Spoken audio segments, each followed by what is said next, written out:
আল্লাহ যখন কাউকে ভালোবাসে তখন তার শরীরে 4টি নিশানা পাওয়া যায়, অর্থাৎ 4টি আলামত যদি আপনার শরীরে থাকে মনে করবেন আল্লাহ আপনাকে ভালোবাসে। 4টি নিশানা। 1 নাম্বার হচ্ছে যাদেরকে আল্লাহ তাআলা দ্বীনের সঠিক জ্ঞান দান করেন তাদেরকে আল্লাহ তাআলা মহব্বত করেন। নাম্বার 2, দ্বিতীয় নাম্বার হচ্ছে যারা বেশি বিপদে পড়ে আল্লাহ তাআলা তাদেরকে মহব্বত করেন।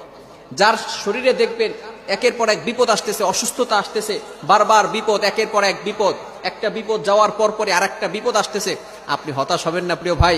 আল্লাহ তাআলা আপনাকে ভালোবাসেন।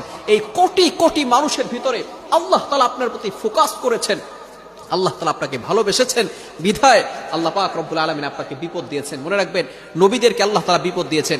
ইব্রাহিম আলাইহিস সালাম খলিলুল্লাহ এবং মিল্লাতা আবিকুম ইব্রাহিম, যিনি সকল মুসলিম উম্মাহের সকল মুসলমানদের পিতা এবং সকল মুসলমানদের লিডার নেতা, সুতরাং ইব্রাহিম আলাইহিস সালামকে আল্লাহ তাআলা সবচেয়ে বেশি কষ্ট দিয়েছেন।